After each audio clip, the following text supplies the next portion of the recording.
And మీరు ఈ కేస్‌కి సంబంధించి చాలా వరకు మీరు బాగా అనలైజ్ చేసున్నారు. బాగా దాన్ని ఎగ్జామిన్ చేసున్నారు. సో, నా అంటే ఒక్కసారి నాకొక చిన్న క్లారిటీ ఇవ్వగలరా? మీ దృష్టిలో అసలు మస్తాన్ సాయి లావణ్య గారికి ఎలా పరిచయం? ఎక్కడ పరిచయం?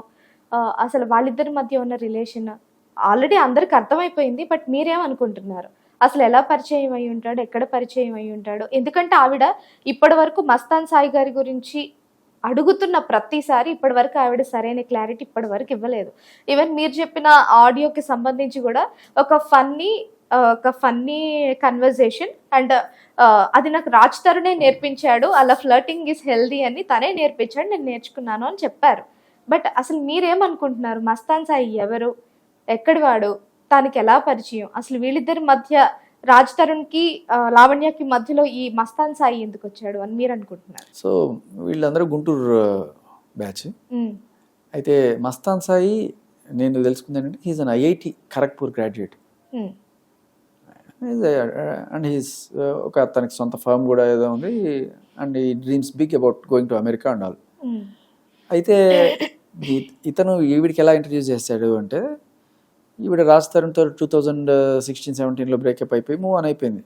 చింటూ మోస్ట్ లైక్లీ చింటూ అనేవాళ్ళతో, ఎందుకంటే మనం కాల్ రికార్డ్లో చింటూ నాకు కావాలి అంటూ ఉంటుంది. సో చింటూ ఈవిడ కలిసి ఒక షార్ట్ ఫిల్మ్ కూడా చేశారు. ఆ షార్ట్ ఫిల్మ్ నేను ఎత్తుకొని తర్వాత చింటూ అనేవాడు ఎలా ఉంటాడని చూడడానికి కూడా ఆ షార్ట్ ఫిల్మ్ చూశాను. సో ఈ చింటూ అనేవాడు డ్రగ్ పెడ్లర్. సో అది వరలక్ష్మి కేసులో కూడా ఉన్నాడు, జైత్రి అనుకుంటా. సో అలా తనతో కొన్నాళ్ళు ట్రావెల్ చేస్తుండగా బట్ ఈ అమ్మాయికి అదొక లాస్ట్ రోజు ఉన్న పైశాచిక ఆనందం ఉంటుంది కదా, బూతులు తిట్టడము, మనుషులు బ్లాక్మెయిల్ చేయడం, ఇట్లాంటివి వాడు చూసి చూసి చూసి వాడికి కొంచెం కట్టున్నాడు. కాకపోతే డైరెక్ట్గా చేయలేక వెయిట్ చేస్తున్నాడు దొంగ దెబ్బ కొట్టడానికి ఎప్పుడు అనుకున్నట్టు. అంటే నాకు తెలిసిన అన్ని డాట్స్ కనెక్ట్ చేసుకుంటే అర్థమైంది ఏంటంటే అతనే ఈవిడి దగ్గర డ్రగ్స్ ఉన్నాయనే విషయం పోలీసులకు చెప్పాడు. పోలీసులు రెడ్ హ్యాండెడ్గా ఆవిడ సికింద్రాబాద్ స్టేషన్ దగ్గర పట్టుకున్నారు. ఆ వీడియో మీరు చూసే ఉంటారు. దాంట్లో ఆవిడ నేను ఓపెన్ చేయను నా లగేజ్ అంటే లేడీ కానిస్టేబుల్ అక్కడ పక్కన ఉంటుంది. ఆవిడ అడుగుతుంది ఏమీ లేకపోతే ఎందుకు దాస్తున్నావు?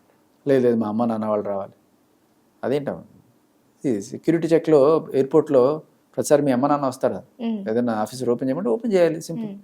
వాళ్ళ పోలీసులో కాదా నాకు డౌట్ అండి. ఐడి కార్డులు కూడా చూపించారు వాళ్ళు.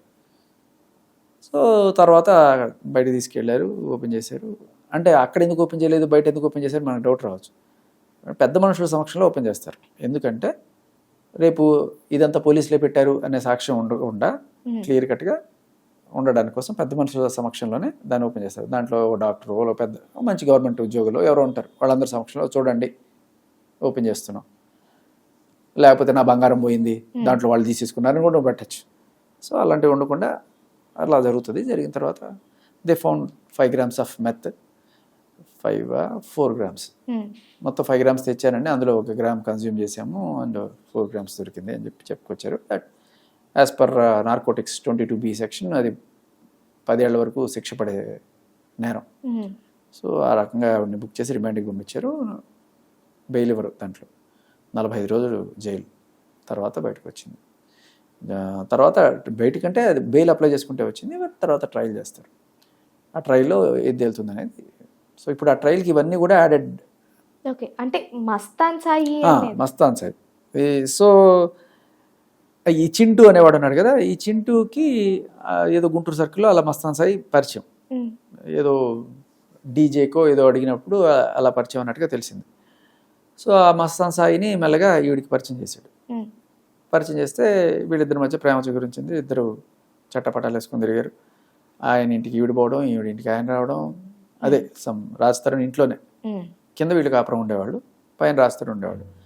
సో మనం అనుకోవచ్చు బేసికలీ రాజ్ తరుణ్ అన్నాళ్ళు ఉన్నాడు కదా అమ్మాయితోటి, అండ్ ఆయన ముందే కళ్ళ ముందే వేరే వాడితో ఉంటే ఎలా చేస్తాడు.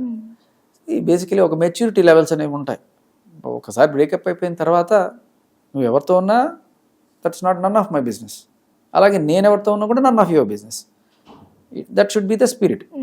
ఆవిడ తెచ్చుకుంటుంది, హ్యాపీగా కాపురం చేసుకుంటుంది, అక్కడ మస్తాన్ సాయి తోటి ఉంటుంది. తర్వాత ఏదో చిన్న చిన్న గొడవలు పడుతున్నారు. తర్వాత ఒకసారి వాళ్ళ చెల్లెల పెళ్ళికి పిలిస్తే అక్కడ గుంటూరుకి వెళ్ళి అక్కడ ఆ లాడ్జ్లో కొన్ని రోజులు ఉండి ఆ లాడ్జ్లో ఏదో మాటలు తిట్టుకొని గొడవలు అయ్యి కేసులు పెట్టుకొని రేప్ కేసు, అటెంప్ట్ మర్డర్ ఇవన్నీ పెట్టి అతన్ని 1.5 సంవత్సరం పాటు చేసింది. సో బేసికలీ అంటే నువ్వు మస్తాన్ సాయిని లవ్ చేసావు, మస్తాన్ సాయితో కాపురం చేసిన తర్వాత అన్ని రోజులు ఉండి సడన్గా ఈరోజు నన్ను రేప్ చేసాడని ఎట్లా కేసు పెడతావు? సరే, ఆ పర్టికులర్ టైంలో తనకి ఇష్టం లేకుండా చేయడం కూడా రేప్ కిందే వస్తుంది. బట్ ఏదైనా కూడా దాన్ని అలా చూడలేం బేసికల్లీ. అంటే అన్నాళ్ళు రిలేషన్లో ఉండి అన్నాళ్ళు హ్యాపీగా కాపురం చేసి సడన్గా ఒకరోజు నువ్వు నన్ను రేప్ చేసావని ఎలా అంటావు అనేది కూడా. సో బేసికలీ ఎఫ్ఐఆర్ అయింది తప్ప అదంత ముందుకు వెళ్ళలేదు. కానీ ఆ పెట్టిన సెక్షన్స్, రేప్ ఏదైతే అటెంప్ట్ మర్డర్ పెట్టారో దానివల్ల అతనికి అక్కడ పరువు పోయి ఆ ఊళ్ళో అతను లుకౌట్ నోటీస్ ఇచ్చి అతని మీద అతను అమెరికాకి పోకుండా ఆగిపోయి బాగా నష్టం వచ్చింది అతనికి. చాలా ఇదైందనమాట.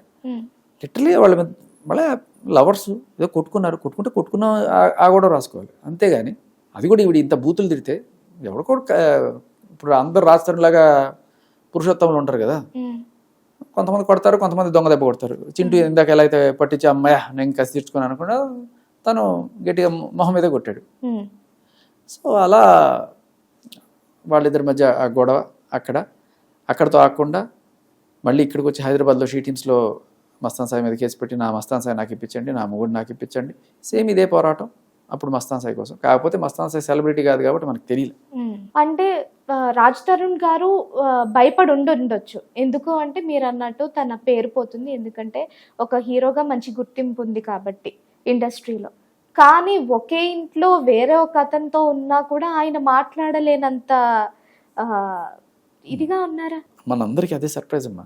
నిజానికి మీరు ఆల్ వింటే అర్థమైపోతుంది. మీరు అటువంటి వాళ్ళతో మీరు ఏమీ చేయలేరు. ఎందుకంటే క్లియర్ కట్గా షీఈస్ బ్లాక్మెయిలింగ్ హిమ్. నేను నీ కెరీర్ సర్వనాశనం చేస్తా, బయటే పంచాయతీ పెడతా, మీడియాని రమ్మంటా, పోలీసులు రమ్మంటా, ఇదే గోల రోజు. ఎందుకంటే నేను మహిళని నేను చెప్తే నమ్ముతాను. దానికి తోడు కొన్ని ఆధారాలు కూడా ఉన్నాయి. ఏంటవి? గత 3 ఏళ్ళుగా వీళ్ళు కలిసి ఉన్నారు కాబట్టి ఆ ఫోటోలు ఎవరిని చూపించేసి వీడు నన్ను వాడుకొని వీడు మోసం చేశాడు, ఎప్పుడైనా కేసు పెట్టచ్చు. అదే చేసింది ఇప్పుడు. అంటే మనం ఇవన్నీ తీసుకురాకపోతే అదే నమ్మేవాళ్ళు. Now it is established, she clearly mood on. సరే, వాళ్ళు ఎంత బుకాయించినా ఫైనల్గా కాల్లో అయితే క్లియర్ కట్గా తెలుస్తుంది కదా వాట్ ఆర్ దే డూయింగ్ అని. సో అది పరిస్థితి. ఓకే. అంటే ఇప్పటి వరకు మీరు చూసుకున్నట్లయితే చాలా ఆధారాలు చూపించారు. ఆవిడకి అగైనెస్ట్గా మీరు చాలా వరకు పోరాటం చేశారు, చూపిస్తున్నారు, ఆధారాలు బయటకు వస్తూనే ఉన్నాయి ఇంకా కూడా. బట్ ఆవిడ ఇంకా ఏ ధైర్యంతో ఇప్పుడు కూడా అసలు ఏ ధైర్యంతో ముందుకు వస్తున్నారు, ఏ ధైర్యంతో?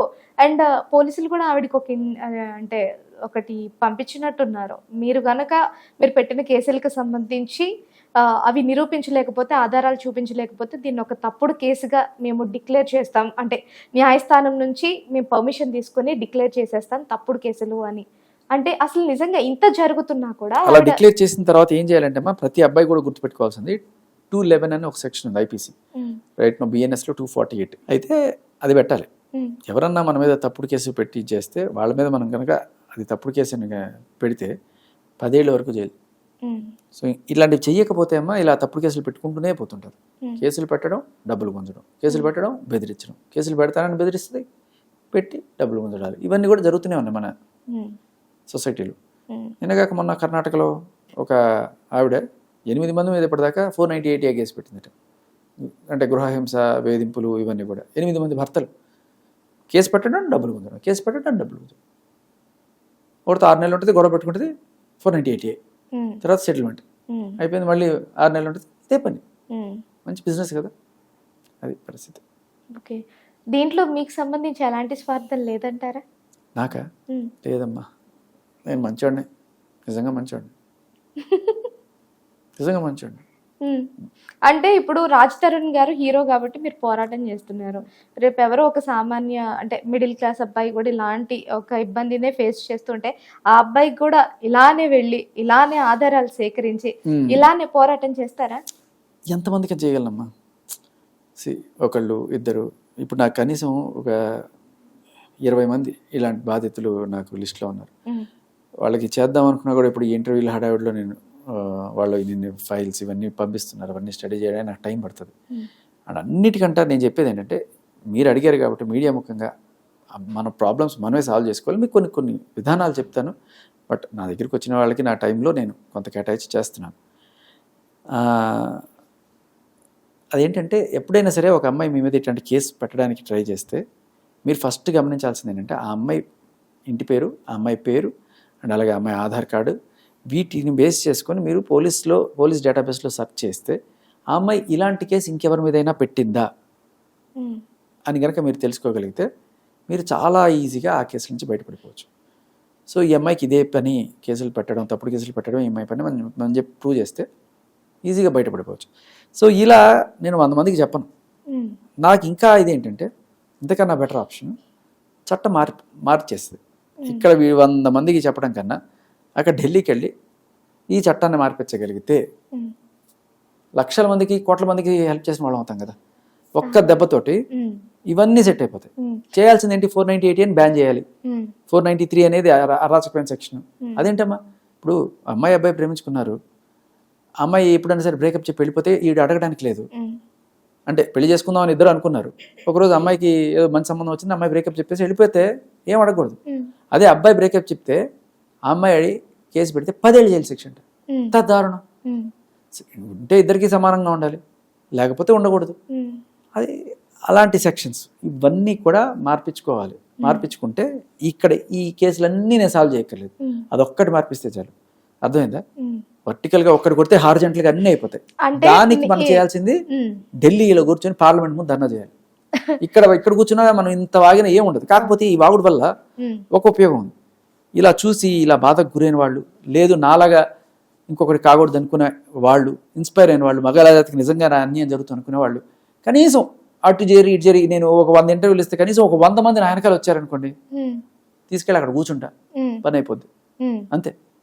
గట్టిగా మరి ఆ 100 మందో ఇంకా 1000 మందో ఎంతమంది వస్తారో తెలియదు, రానియండి, వెళ్ళి ఢిల్లీలోనే కూర్చుందాం, పని అయిపోద్ది. డిస్కషన్ జరగాలి పార్లమెంట్లో. This is the problem, burning problem right now. అంతే.